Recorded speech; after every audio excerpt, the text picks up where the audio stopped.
आपके दी हुई इस ताकत के कारण आज ये बहुत बड़ा खतरा हम सब के ऊपर आ गया है कि कहीं मोदी जी दूसरे गांधी न बन जाएं। और इसके संकेत भी मोदी जी ने दे दिए हैं। मोदी जी ने जो अपना पहला संबोधन सेंट्रल हॉल में अपने 350 सांसदों के सामने दिया, मोदी जी ने कहा कि इस देश में माइनॉरिटी में भय का माहौल है। इस देश में 5000 यहूदी रहते हैं, लेकिन कभी भी वो डरे नहीं है, उन्हें कभी इस देश में भय नहीं लगा। वो इजराइल की तरह इस देश में अपने आप को सुरक्षित महसूस करते हैं। इस देश में 70-80 हजार पारसी रहते हैं, लेकिन उन्होंने कभी डर महसूस नहीं किया। वो अपने आप को इस देश में बहुत ही अपनापन महसूस करते हैं। इस देश में ईसाई रहते हैं, ईसाइयों ने इस देश में कभी अपने आप को डरा हुआ महसूस नहीं किया है। इस देश में बौद्ध रहते हैं, बौद्धों ने कभी अपने आप को इस देश में डरा हुआ महसूस नहीं किया है। इस देश में सिख रहते हैं, सिखों ने तो पूरी दुनिया में कहीं अपने आप को डरा हुआ महसूस नहीं किया। सिख तो इतनी दिलेर कौम है, वे अपने आप को कभी भी डरा हुआ महसूस नहीं करते। इस देश में जैन भी रहते हैं, वो भी डरा हुआ महसूस नहीं करते। इस देश में केवल एक कौम है जो डरा हुआ महसूस करती है, लेकिन दुर्भाग्य से वो माइनॉरिटी नहीं है, वो अल्पसंख्यक है ही नहीं। वो भारत की सेकंड लार्जेस्ट मेजॉरिटी है। यहां सबसे पहले बहुसंख्यक हिंदू हैं, हिंदुओं के बाद में यदि कोई बहुसंख्यक है तो मुसलमान है। लेकिन मोदी जी का इशारा मुसलमानों की ही तरफ था, उन्होंने मुसलमानों को ही डरा हुआ बताया है। मैं मोदी जी के भक्तों का ध्यान बड़ी विनम्रता के साथ एक चीज की तरफ ले जाना चाहता हूं। जब ये हामिद अंसारी जी ने कहा, हामिद अंसारी जी निकल गया मेरे मुंह से, हामिद अंसारी ने कहा तो आपको बड़ा कष्ट हुआ, मुझे भी बड़ा कष्ट हुआ। ये नसीरुद्दीन शाह ने कहा, हमें बड़ा कष्ट हुआ, आपको भी और मुझे भी। ये आमिर खान की पत्नी ने कहा, आपको भी कष्ट हुआ, मुझे भी कष्ट हुआ। जब ये मुसलमानों ने ये बातें कही तो हमेशा हमें कष्ट हुआ, और जब मुसलमानों का पक्ष लेकर यही बातें हिंदुओं के सबसे बड़े नेता ने कही तो सारे हिंदुओं के मुंह में दही जम गया।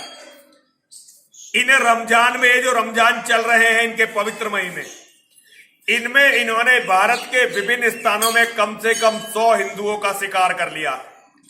भरत यादव की मथुरा में हत्या कर दी है, ध्रुवराज त्यागी जी की दिल्ली में हत्या कर दी है, गोंडा में एक गोस्वामी की हत्या कर दी है, मेरठ में परसों ही की खबर है एक लड़की को घर में घुसकर जिंदा जला दिया है।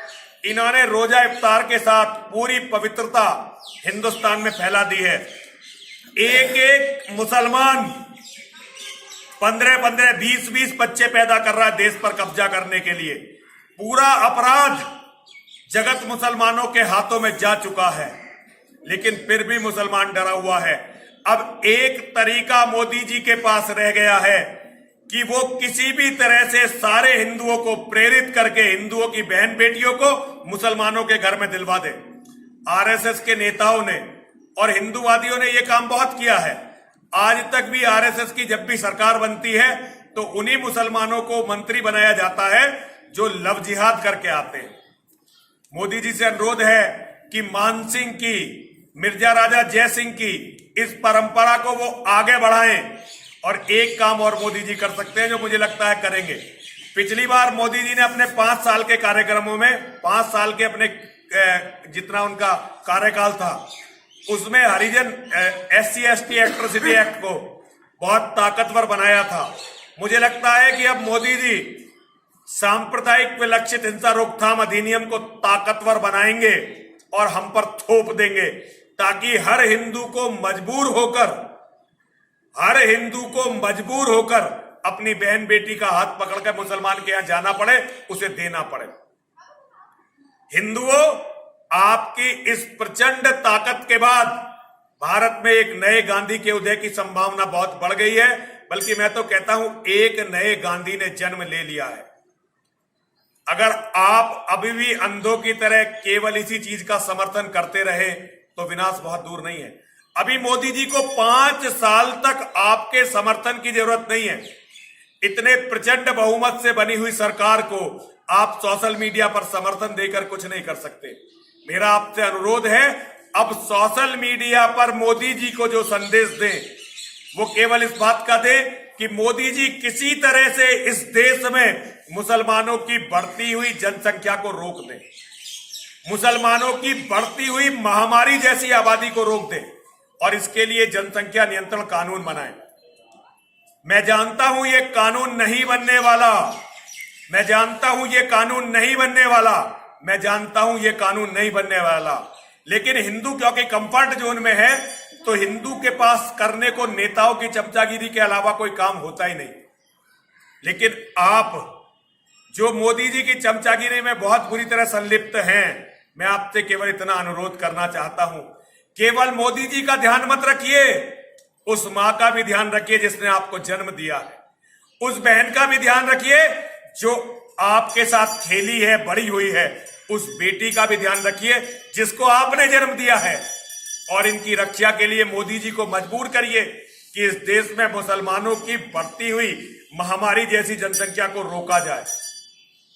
मैं 6 जून से शिव शक्ति धाम डासना में आमरण अनशन पे बैठूंगा।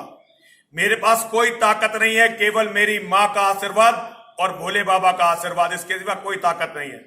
लेकिन मैं आप सभी से, जो लोग सोशल मीडिया पर मोदी जी का, आप लोगों ने बहुत प्रचंड बहुमत के साथ मोदी जी की सरकार बनवाई, आपके सहयोग, आपकी मेहनत के कारण यह सफल हुआ है।